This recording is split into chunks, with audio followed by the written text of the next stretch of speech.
Como funciona o trabalho de um ghostwriter? Gente, no vídeo de hoje eu vou falar como funciona essa profissão, né, do famoso escritor fantasma, a profissão que eu inclusive executo, né, eu presto esse serviço, né, como jornalista e escritora para outros autores. Então eu vou falar detalhadamente várias curiosidades que muitas pessoas me perguntam, inclusive até mesmo as pessoas que querem às vezes contratar os serviços aqui da Vidaria Livros, né, querem entender como é que funciona o trabalho, e também alguns outros curiosos, né, que porventura estejam aí navegando na internet e estejam querendo entender como é que funciona a prática, né, o trabalho de um ghostwriter e como que funciona também as questões aí dos direitos autorais, né, se o nome fica ou não aparecendo na obra, enfim, se é ético, se não é ético. Então fica comigo aí no vídeo que eu vou trazer até alguns exemplos de alguns livros, né, que utilizam dessa figura. E se você não me conhece, meu nome é Gabriela Gasparim, eu sou jornalista e escritora, fundadora da Vidaria Livros, que é uma editora de livros de não ficção. Nós publicamos, sobretudo, biografias, autobiografias, livros teóricos, técnicos, livros reportagens, livros institucionais, enfim, o nosso catálogo todo está disponível no nosso site, vidarialivros.com.br. Então já aproveito já peço desde já, né, se você quiser conhecer, entra lá, seguir o nosso Instagram, que é Vidaria Livros, aliás, curtir aqui o vídeo, que ajuda muito a divulgar o canal e, né, ajuda muito que outras pessoas tenham acesso a esse conteúdo, como vocês sabem. Então, curtir o vídeo e também seguir a página, né, se você puder, para ajudar, tá bom? O canal e também para ajudar o conteúdo a disseminar, espalhar esse conteúdo sobre a tão necessária literatura e o universo literário para outras pessoas. Bom, gente, então vamos lá. Trabalho de ghostwriter, então, como é que funciona? Primeiro, eu quero dizer que eu sou jornalista, né? Eu, enfim, formei jornalista, trabalhei em redações durante aproximadamente 10 anos, né? Em grandes jornais brasileiros. E eu comecei a trabalhar como ghostwriter, na verdade, meio que sem prever muito, assim, né? Porque depois que eu resolvi, né, que eu ia trabalhar com escrita de livros, eu tinha escrito meu primeiro livro, lançado meu primeiro livro, né, que é um livro meu, autoral, enfim, né, eu trabalhava em redações e eu criei, então, a Vidaria Livros, né, que é a editora, né, para a qual eu trabalho desde então, na qual eu trabalho desde então, e a gente começou a oferecer, né, os serviços de escrita sob encomenda de livros, mas na ocasião a ideia era escrever apenas livros sob encomenda, no caso, uma empresa que queria comemorar o seu aniversário de 50 anos, por exemplo. Então a gente oferecia serviços para fazer o livro institucional dessa empresa, né? Ou se não, por exemplo, um dos primeiros livros que a gente escreveu aqui, né, a biografia de uma avó, né, de uma bisavó, aliás, que ela era muito querida numa família, na verdade ela já havia falecido e essa família queria fazer uma homenagem a ela. Então ela era muito, ela era tataravó, na verdade, de alguns, bisavó de outros, avó de outros, mãe de outros, ela tinha, né, uma das filhas ainda era viva, né, bastante idosa, e aí eu escrevi o livro, né, mas não era como ghostwriter, eu escrevi realmente o livro, eu entrevistei as pessoas e escrevi, né, a história dessa pessoa ilustre aí, dessa matriarca, né. E com o passar do tempo, as pessoas começaram a me perguntar se eu também oferecia serviços de ghostwriter. E aí que eu fui pesquisar como é que funcionava, como é que era esse trabalho, e aí que eu aprendi como executar essa função aí, gente. Então, como é que funciona o trabalho de um ghostwriter? Primeiro, eu vou falar um pouquinho sobre as questões éticas, né, da própria legislação aí, né, como é que funciona essa questão dos direitos autorais, né? Muitas pessoas me perguntam, nossa, mas como é que é? Você escreve o livro em nome de outra pessoa? Isso daí não é antiético? Fica colocando como se você tivesse escrito, né? E quem escreveu, na verdade, não é o autor. Então, gente, na verdade, não funciona muito bem dessa forma, né? O trabalho de um ghostwriter, ele né, o correto, né? Claro que existem profissionais e existem acordos que não são os que a gente faz aqui na Vidaria, mas existem acordos que as pessoas podem até fazer pesquisas e escrever livros em nome de outra pessoa, sendo que a outra pessoa não colaborou com o conteúdo. Mas não é o caso, né, dos livros que a gente realmente utiliza a figura do ghostwriter de uma maneira correta, né, e como ela é prevista, e até mesmo quando a gente faz essa questão de acordos e contratos, né. O que oficialmente esse profissional faz para o autor? Na verdade, ele usa apenas da sua técnica narrativa, da sua técnica de escrita, para auxiliar uma outra pessoa que ela é detentora de um conhecimento, de uma história, de um conteúdo, né? Então, o conteúdo, a sabedoria, as informações, a fonte de a informação que será escrita neste livro, ela vem do autor, não vem do profissional que escreve para o autor, né? O profissional, ele é apenas o técnico da escrita, ele é apenas a pessoa que vai utilizar da sua experiência com a escrita de textos, da sua experiência com narrativas, para poder colocar no papel um conhecimento do autor. A autoria é sempre da pessoa que vai ceder essas informações. E como que o jornalista, o ghostwriter, no caso, né, o profissional da escrita, faz para capturar essa informação desse autor? Ele faz entrevistas, né? Então ele entrevista esse especialista, né? A gente faz muitas horas de entrevista para poder conhecer e entender tudo do assunto. Então são utilizadas diversas técnicas, né, de organização, até mesmo de conteúdo, né, para a gente poder fazer, às vezes, em ordem cronológica uma história, de repente é uma história de vida, né? Então esse profissional, ele vai entrevistar o autor, né, para entender toda a história da vida dele, para pegar todos os relatos, vai fazer isso com realmente, precisa ter muita organização e saber conduzir muito bem essas entrevistas, mas ele vai ter que tirar toda essa informação desse entrevistado, né? Ele não vai pegar de outros lugares, não vai tirar da cabeça dele fazer, né, esse conteúdo.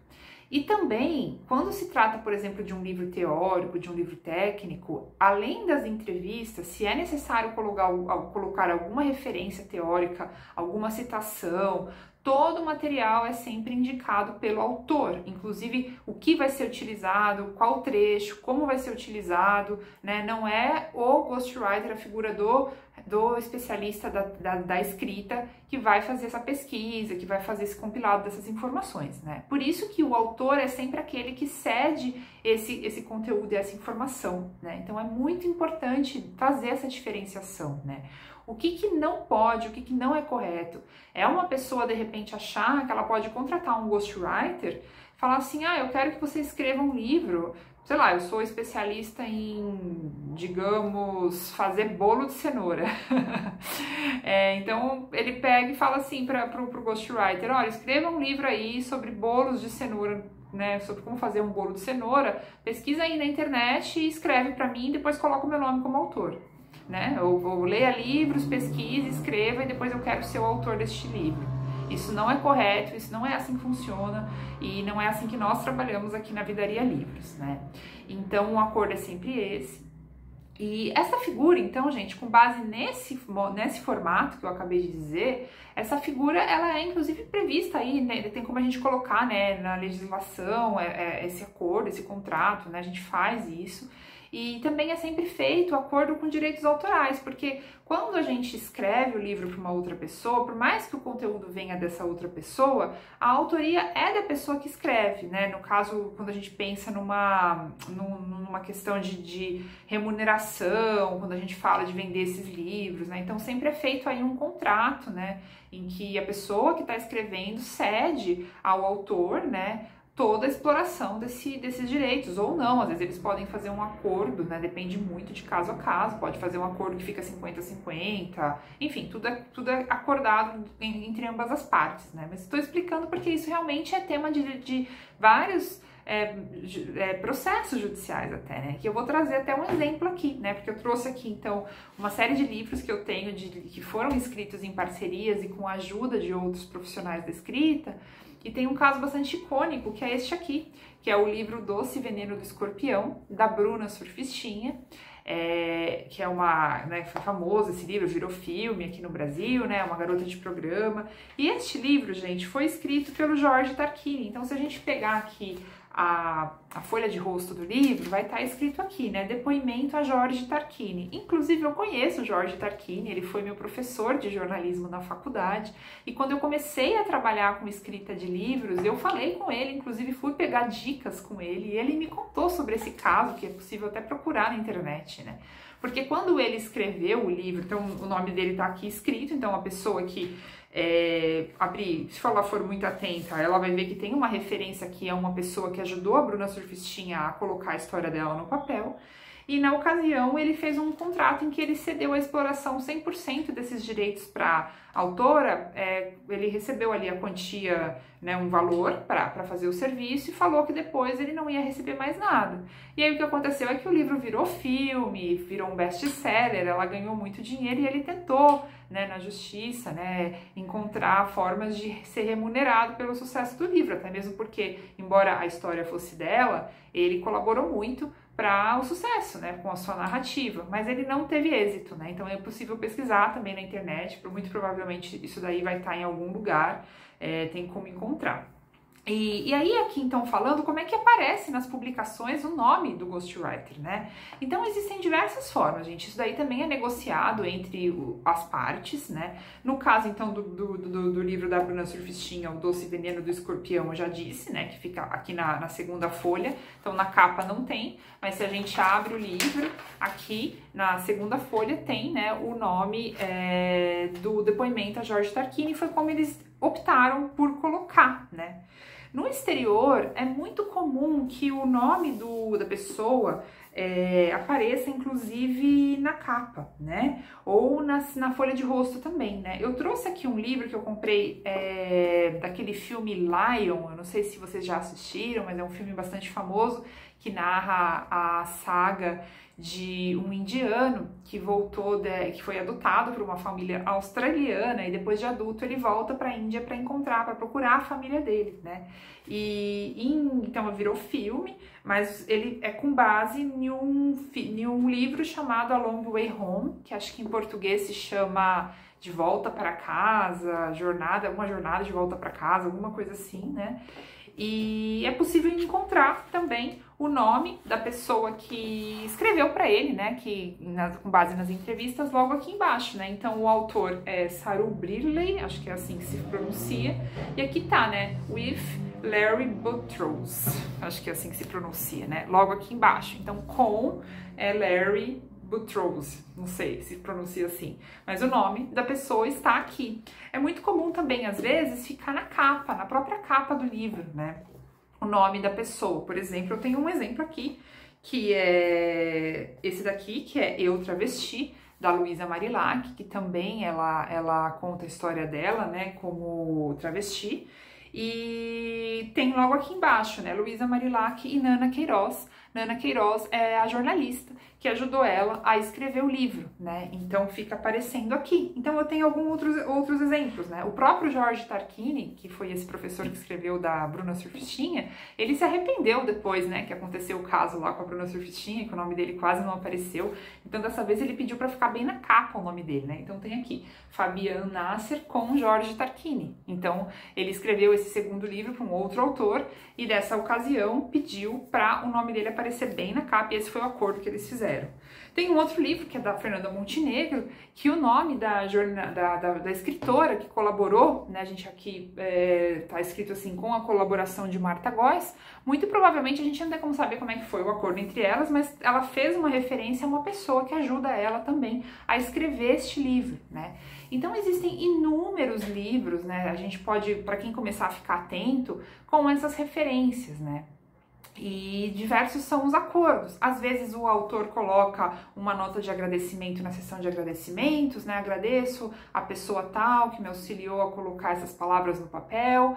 E sim, existem alguns casos em que o autor pede para que fique confidencial e pede para não estar em nenhum lugar do livro que teve alguém que ajudou. Eu, particularmente, não sou muito a favor desse tipo de conduta, porque eu acho que acaba ficando até... Eu acredito que fica um pouco antiético, sim, com o leitor. Fica aquele mistério, né? Ah, será que foi a pessoa que escreveu ou não? Então eu acho bastante importante, pelo menos, colocar em algum lugar do livro, que seja nos agradecimentos, né, na folha de rosto, ou até mesmo na capa, que teve a colaboração de um profissional da escrita para escrever este livro, né? Mas fica aí a critério dos que estão envolvidos, né? Bem como eu já falei, a questão de remuneração, né? Então, geralmente, o jornalista ou o escritor vai ser remunerado para escrever a obra e não vai receber aí nenhum ganho depois com venda, né, de remuneração de venda, mas tem algumas situações em que isso é previsto também, tudo é feito em contrato, às vezes em parceria com a editora que contratou o profissional para escrever o livro, né? Enfim, existem formatos e formatos, né? Hoje em dia, na internet, também existem muitos jornalistas que trabalham como ghostwriter para autores escreverem artigos, né? Escreverem aí seus conteúdos online. Então, eu acredito que é sempre muito importante que seja feito isso de uma maneira bastante ética, né? E bastante transparente, né? E é muito comum nesses casos que os profissionais escutem conteúdos, né, façam transcrições de entrevistas e peguem tudo que aquela pessoa fala e transcreva e escreva um conteúdo, né, com base no que ele foi falado, né? Um exemplo de um livro também, de livros que são feitos dessa forma, são os livros do porta-voz indígena Ailton Krenak, né? Se ele tem vários livrinhos pequenininhos, né?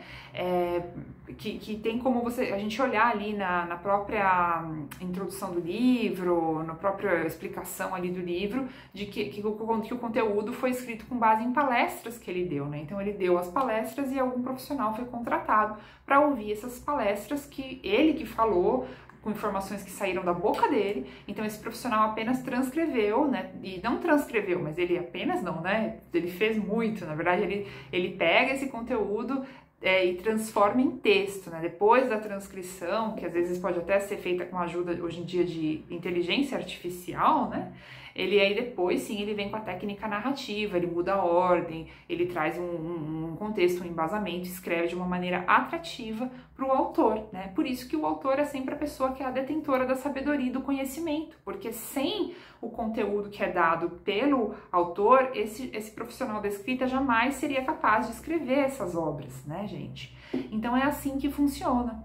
E no caso de histórias de vida, ainda mais, né? Porque é impossível a gente saber a história da vida da pessoa, no caso quando é uma autobiografia, por exemplo. Seria completamente impossível para um ghostwriter escrever um livro em nome de uma outra pessoa sobre a vida dela sem tirar da pessoa o conteúdo, concorda? Então não tem como a pessoa não estar ali participando da obra também. Na verdade, a pessoa vai estar dando toda a informação, né?